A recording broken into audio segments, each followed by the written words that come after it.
আসসালামু আলাইকুম everyone, good evening. আশা করি তোমরা সবাই ভালো আছো। অনির্বাণের পক্ষ থেকে তোমাদের সবাইকে স্বাগতম আজকের ক্লাসে। আমি আগে আমার পরিচয় দিয়ে নেই। আমি মহসিন, তোমাদের সাথে আছি, ex officer cadet, Bangladesh military academy, Bhatiari, Chattogram. তোমরা সবাই জানো তোমাদের মেরিন যে এক্সামটা হয় সেই এক্সামটাতে টোটাল 200 মার্কের এমসিকিউ এক্সাম হয়। এর মধ্যে 50 ফিজিক্স, 50 ম্যাথ, 50 ইংলিশ, 20 বাংলা এবং 30 জিকে।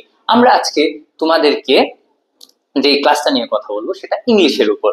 আমাদের সাথে তোমরা আছো এবং আমাদের সাথে তোমরা যুক্ত থাকার জন্য তোমাদেরকে অসংখ্য ধন্যবাদ। কথা না বাড়িয়ে চলো আমরা আজকের ক্লাসে চলে যাই।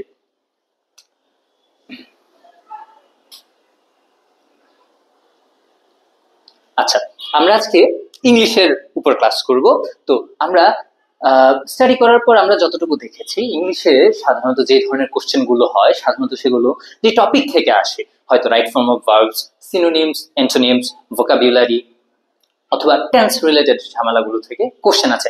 ভয় পাওয়ার কিছু নেই, আমরা এইগুলো প্র্যাকটিস করবো এবং খুবই খুবই বেসিক লেভেল থেকে কোশ্চেন গুলো আসে। চলো আমরা কোশ্চেন সলভিং এর দিকে যাই। প্রথম কোশ্চেনটার দিকে আমরা খেয়াল করি। The officer dash the cadets every morning at 6:06:00 hours। এটা একটা টেন্স অথবা রাইট ফর্ম অফ ভার্বস বলতে পারো, রিলেটেড কোশ্চেন। তো আমাদের এই যে গ্যাপটা আছে, শূন্যস্থানটা আছে, এখানে আমাদের রাইট ফর্ম অফ ভার্বস এর বা এই অপশনগুলো থেকে সঠিক উত্তরটি ইনপুট করতে হবে।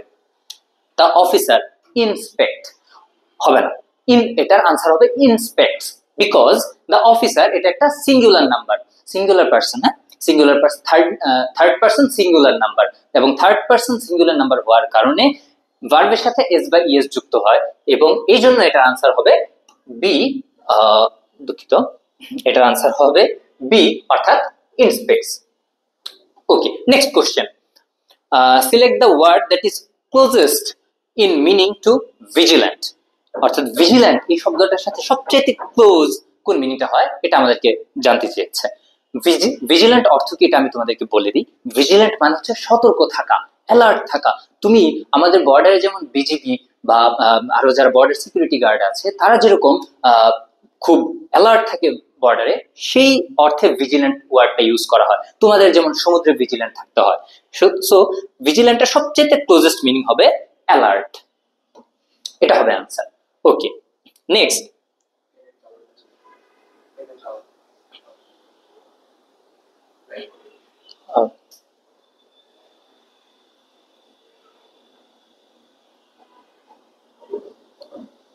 ওকে, নেক্সট যে কোশ্চেনটা, চুজ দ্য কারেক্ট সেন্টেন্স। বেশ কয়েকটা সেন্টেন্স দেয়া আছে, এর মধ্যে একটা বাদে বাকি সবগুলোতে কোনো না কোনো ভাবে ক্যাপিটালাইজেশন, গ্রামাটিক্যাল কোনো না কোনো মিস্টেক আছে আমাদের, যেটা একদম অ্যাকিউরেট সেন্টেন্স, যেটাতে কোনো মিস্টেক নেই, কোনো ভুল নেই, সেটা আমাদের ফাইন্ড আউট করতে হবে। The ship is sailing in the Pacific ocean. আমার সবচেয়ে কারেক্ট সেন্টেন্স হচ্ছে এই সেন্টেন্সটাই, the ship is sailing in the Pacific ocean.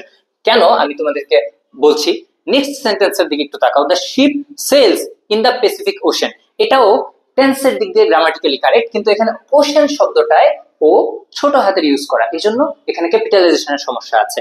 The ship is sell কখনো হয় না, এটাতে গ্রামাটিক্যাল মিস্টেক আছে। নেক্সট, দ্য শিপ সেলিং, এটাতেও গ্রামাটিক্যাল মিস্টেক আছে, অর্থাৎ আমার কারেক্ট আনসার হবে এ।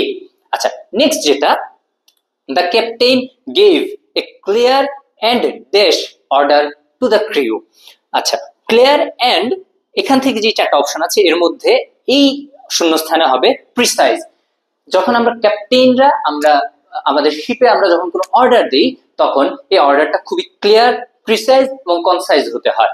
প্রিসাইজ মানে হচ্ছে খুবই সূক্ষ্ম এবং পরিষ্কার আদেশ দেয়া, খুবই সূক্ষ্ম এবং সুচিন্তিত অর্ডার দেয়া, প্রিসাইজ, একদম ক্লিয়ার কাট অর্ডার দেয়া যেটাকে বলে। সো এখানের অপশন অনুযায়ী এখানের গ্যাপে এই সি নাম্বারের অপশন অর্থাৎ প্রিসাইজটা হবে। ওকে, next.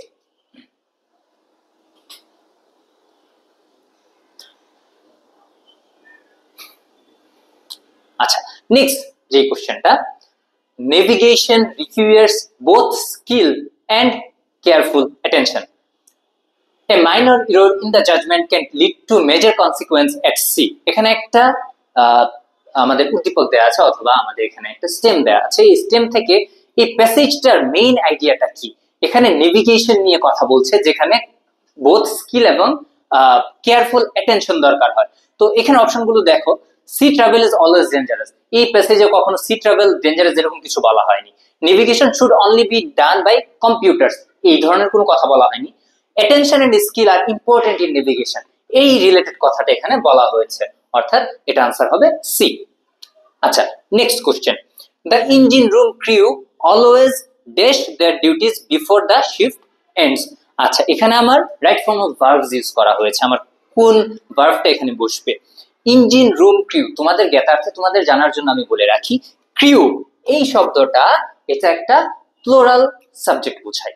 Crew A group of people, যারা হয়তো এয়ারক্রাফটে অথবা মেরিনের শিপে কাজ করে। সো এটা যেহেতু একটা প্লুরাল সাবজেক্ট, তাহলে এখানে অবভিয়াসলি ভার্বটা প্লুরাল হওয়া উচিত, তাই এখানের উত্তরটা হবে ফিনিশ। এটার উত্তরটা হবে ফিনিশ, অর্থাৎ the engine room crew always finish their duties before the shift ends. Okay, next,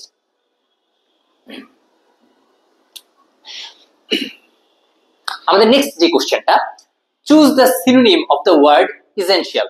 essential এই শব্দটার অর্থ জানে না, আমার মনে হয় তোমরা সবাই জানো, এরকম হতেই পারে না ইসেনশিয়াল অর্থ তোমরা জানো না। ইসেনশিয়াল বলতে বোঝায় যে আমাদের সবচেয়ে প্রয়োজনীয়, গুরুত্বপূর্ণ, এইটাই। তাহলে সবচেয়ে ইসেনশিয়ালের সিনোনিম কি হতে পারে?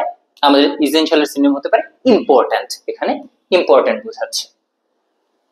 ওকে, নেক্সট যে কোশ্চেনটা, choose the grammatically correct sentence. এই সেন্টেন্সগুলোর মধ্যে গ্রামাটিক্যালি কারেক্ট সেন্টেন্স কোনটা আছে সেটা আমাদের দেখতে হবে। আচ্ছা, এখানে দ্য সেলার্স ওয়াজ, সেলার্স এর সাথে কখনো ওয়াজ হবে না, plural subject. The sailor were, এই সিঙ্গুলার সাবজেক্টের সাথে ওয়ার হবে না, তার মানে এটাও ভুল। The sailors were working on the deck, এটা হবে correct answer. Sailors plural subject, were plural verb, এই জন্য সি নাম্বারটা হচ্ছে কারেক্ট সেন্টেন্স। ওকে,